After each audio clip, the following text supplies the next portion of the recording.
If an avoidant truly loves you, the first sign is not peace. It is tension. Not because the bond is weak, but because it is real enough to wake up every fear they tried to bury. You will feel the pull, the deep calm, the strange closeness. And then, just when it starts to feel like this could become something solid, they step back. They go quiet. They become hard to read. That is the moment most people think the story is ending.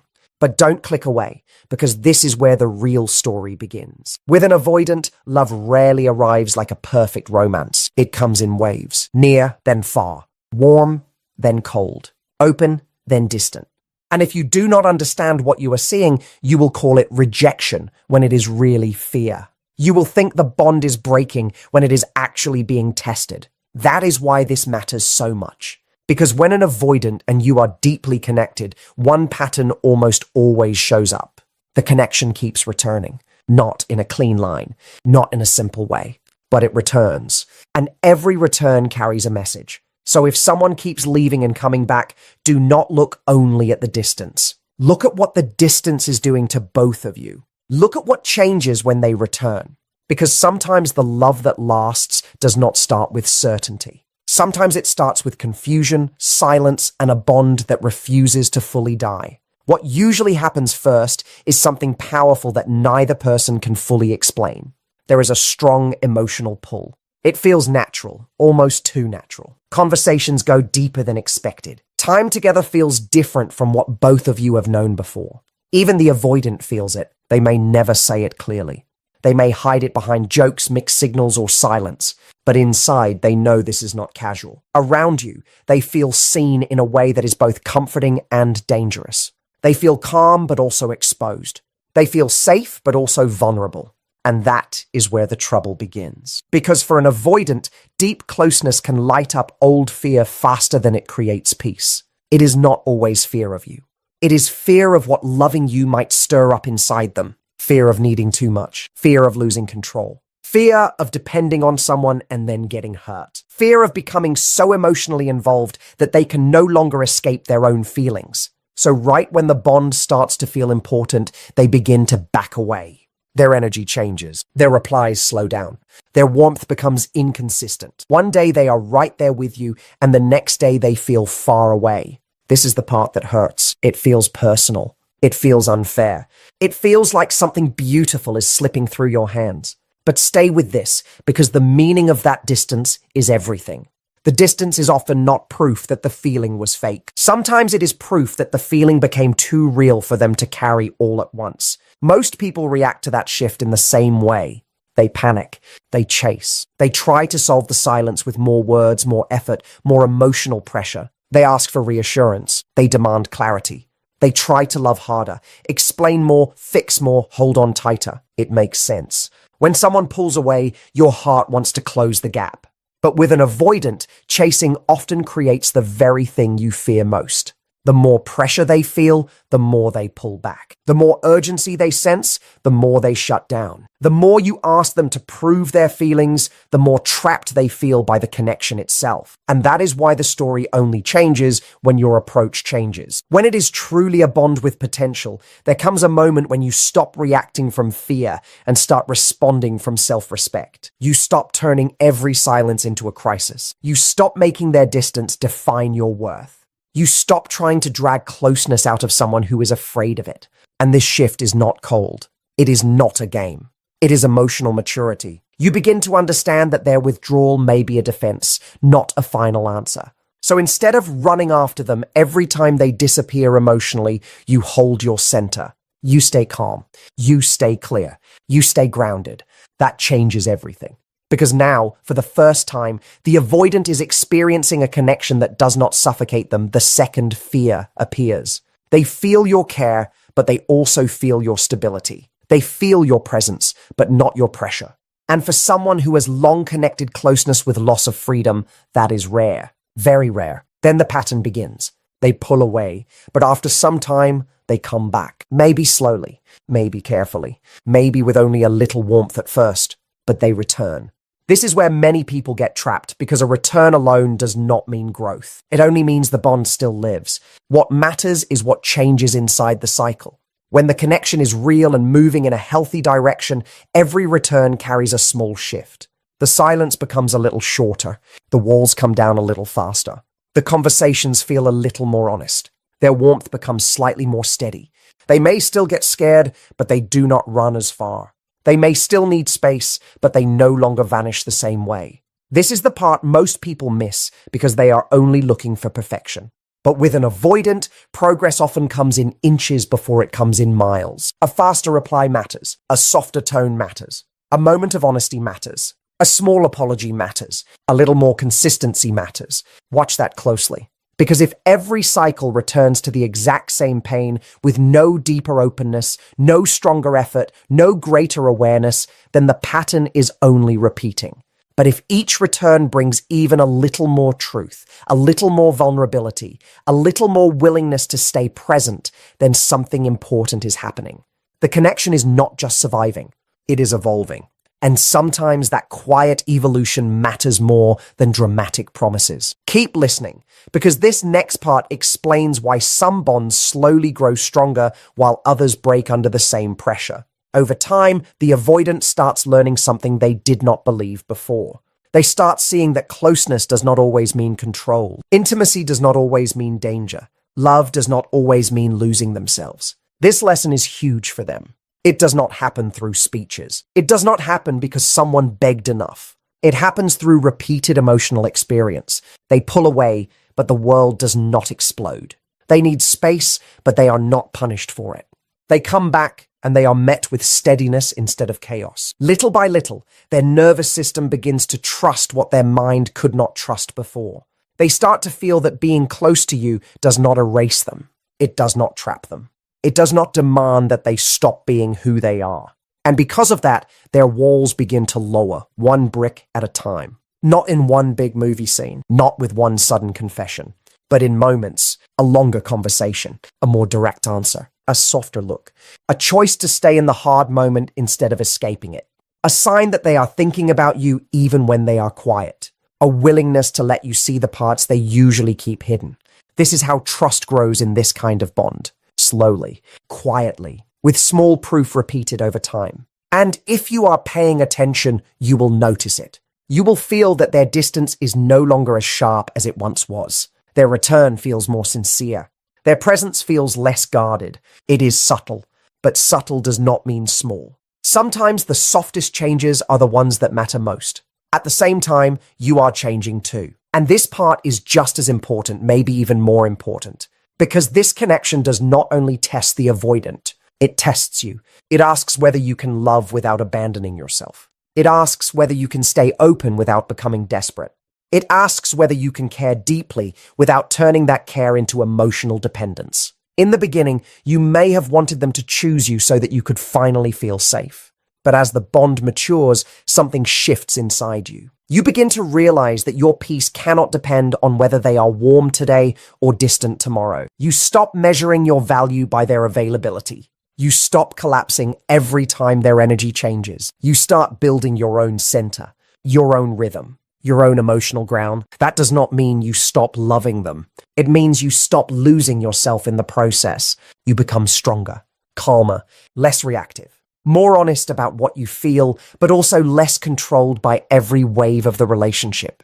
And that is powerful, because an avoidant can only stay close to someone who does not disappear into the connection. If you give up your boundaries, your identity, your self-respect, the bond becomes heavy for both of you. But when you remain rooted in yourself, something different happens. The relationship starts to breathe. It becomes less about fear and more about choice. You are no longer saying, I need you here so I can be okay. You are saying, I care about you deeply, but I am still whole. That energy changes the entire dynamic. And yes, this is where most weak connections fall apart and stronger ones begin to prove what they are made of. There is a truth many people do not want to hear. An avoidant cannot build something lasting with a person who keeps trying to save them, fix them, or force them into emotional readiness. And you cannot build something lasting with an avoidant if you make their fear your personal burden to heal. That is where many intense connections break. One person becomes the pursuer. The other becomes the runner. One person overfunctions, the other withdraws. One person tries to carry the whole emotional weight. The other feels more pressure and less freedom. But when the connection is truly moving towards something real, both people begin to meet in the middle. The avoidant starts taking more responsibility for their pattern. Maybe not perfectly, but clearly. They become more aware of their shutdowns, more honest about their need for space, less likely to disappear without explanation, more willing to admit when fear is driving their behavior, and you become more responsible for your side too. You stop making every hard moment about immediate reassurance. You stop reading every pause as rejection. You learn to tell the difference between intuition and panic. You create space without becoming emotionally absent. You stay caring without becoming controlling. This middle ground is where real change begins. It is not flashy. It is not dramatic, but it is mature. And mature love is often quieter than fantasy, while being much stronger than fantasy ever was. If this is connecting with you, keep listening, because the next shift is the one that reveals whether the bond is only repeating pain or actually becoming safe enough to last. Eventually, there is a turning point. And if you are expecting some huge scene, you may miss it. It usually arrives quietly. One day you notice they are not running as far. The silence that once lasted a week now lasts a day. The emotional wall that once felt impossible now has small openings in it. They start sharing more without being pushed. They start reaching out without needing the perfect reason. They begin choosing closeness instead of only tolerating it.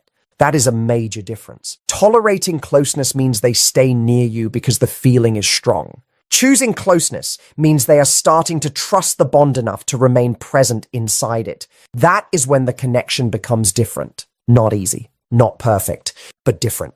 You feel less like you are holding the whole thing together alone. The energy starts moving both ways. You feel their effort. You feel their intention. You feel that they are not only returning because they missed you, but because they are beginning to understand what this bond means. And in that moment, you realize something important. The relationship did not survive because it was effortless. It survived because both people changed enough to hold it better. That is the hidden truth. Some connections are not meant to stay exactly as they started. They are meant to transform the people inside them. And if that transformation is really happening, you will see it, not in words alone, in behavior, in steadiness, in emotional courage, in the growing ability to stay connected without turning closeness into a threat. So if you are in a situation where an avoidant keeps coming back, do not focus only on the cycle. Anyone can repeat a cycle. Anyone can leave, miss you, and return. The real question is deeper. What is changing within the cycle? Are they becoming more open over time or only more comfortable taking you for granted? Are their returns bringing more honesty or only more confusion? Are they learning to speak before they disappear, or do they still leave you carrying all the emotional cost? And what about you? Are you becoming more secure, more grounded, more clear about your worth? Or are you becoming more anxious, more exhausted, more disconnected from yourself? These questions matter, because the same pattern can either be growth or damage depending on what it is producing in both people. If the cycle is leading to deeper trust, better communication, greater self-control, and more emotional maturity, then yes, something real may be unfolding. But if the cycle is only draining you, shrinking you, and teaching you to accept inconsistency as love, then the lesson may not be to wait. It may be to walk away. That is why you cannot judge this kind of bond only by intensity. Intensity is not the same as progress. Chemistry is not the same as safety. Missing each other is not the same as building something lasting. Watch the pattern, yes. But more than that, watch the direction. Because direction tells the truth that feelings alone often hide. Here is another thing people often misunderstand. An avoidant returning does not always mean they are suddenly healed. It does not mean all fear is gone. It does not mean the relationship will now move forward in one straight, beautiful line. There may still be pauses. There may still be moments when they shut down. There may still be times when you wonder if they are slipping back into old habits. The difference is in how those moments are handled. When growth is real, the setbacks do not erase the progress. They become part of the learning. The avoidant may still need space, but they explain it better. They may still feel overwhelmed, but they stop punishing you with silence for it. They may still struggle, but they no longer act as if connection itself is the enemy. And you may still feel hurt at times, but you recover faster. You do not spiral the same way. You ask better questions. You hold stronger boundaries. You protect your peace while staying honest about what you need. This is what emotional maturity looks like in real life. Not perfection, not endless harmony. Just two people who are slowly getting better at not letting fear control the whole story.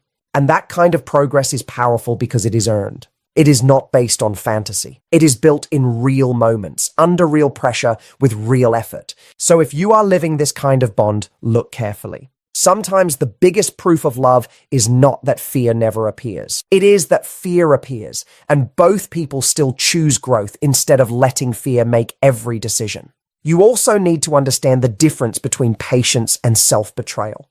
This part matters more than most people realize. Being patient with an avoidant does not mean having no standards. It does not mean accepting crumbs and calling it depth. It does not mean waiting forever while someone gives you just enough affection to keep you emotionally invested. Real patience has structure. It has awareness. It has boundaries. It says, I understand your fear, but I still need honesty. It says, I can give space, but I will not beg for basic respect. It says, I know healing takes time, but time alone is not enough if there is no effort. This is where many strong people lose themselves. They confuse empathy with endless tolerance. They confuse understanding with emotional self-neglect. They keep saying, maybe they just need more time, even when nothing inside the pattern is changing. Do not do that. If this relationship is truly moving toward love that lasts, you should see signs of motion. Small signs are still signs. More truth, more accountability, more care, more courage, more consistency than before. And yes, it may be slow, but slow and stagnant are not the same thing. Slow still moves. Slow still deepens. Slow still reveals commitment in action. So be gentle, but be awake. Be compassionate, but be clear. Love should stretch you, but it should not erase you. And if this message is hitting hard right now, stay with me, because the next piece may be the one that helps you see your situation with fresh eyes. Sometimes the reason this kind of relationship feels so powerful is because it pushes both people into growth they never asked for, but deeply needed.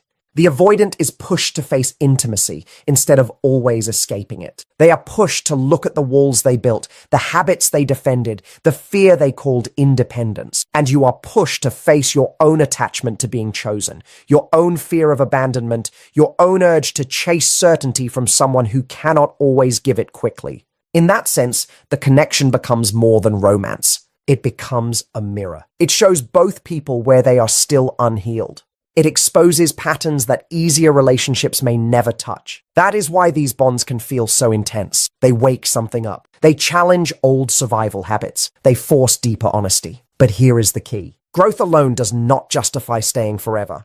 Pain alone does not make a bond sacred. The relationship only becomes truly valuable when growth leads somewhere healthier.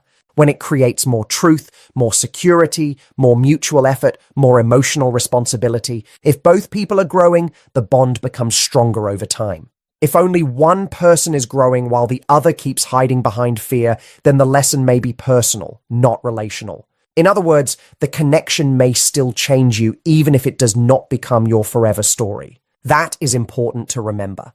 Because sometimes the deepest mistake is assuming that because a bond is transformative, it must also be permanent. Not always. What matters is whether the transformation is moving both of you toward each other in a real and stable way. And when it is real, when it is truly becoming something solid, the energy starts to feel different. Less frantic, less confusing, less like a constant emotional emergency. The attraction is still there. The depth is still there. But now there is more peace inside it, more room, more honesty. You no longer feel like you must decode every silence. They no longer feel like every emotional moment is a trap. There is more trust in the pauses, more safety in the closeness, more steadiness in the connection. It is still human, still imperfect, still alive with emotion, but it is no longer ruled by panic. That is the shift many people wait for without knowing how to name it. The relationship begins to feel less like survival and more like choice. They choose to speak. You choose not to assume the worst.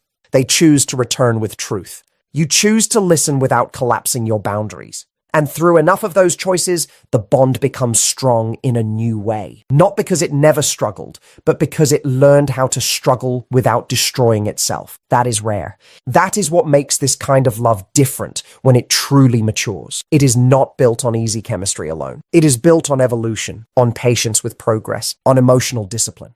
On two people learning slowly and sometimes painfully how to stop letting old fear write every chapter of the story. So, if you have been asking yourself whether this connection means something, do not let the answer rest only on how intense it feels. Ask whether it is making both of you better. Ask whether the avoidant is becoming more available, more honest, more emotionally brave. Ask whether you are becoming more secure, more grounded, more faithful to your own needs. Ask whether the cycle is shortening, whether the trust is growing, whether the bond is deepening in ways you can actually see. Because when an avoidant and you are truly meant to build something lasting, this almost always happens. The relationship changes both of you. It pulls hidden wounds to the surface. It demands patience. It demands growth. It teaches emotional maturity in ways that easier love never has to teach. And in the end, it is not the rush that makes it last. It is not the longing. It is not the drama. It is the evolution.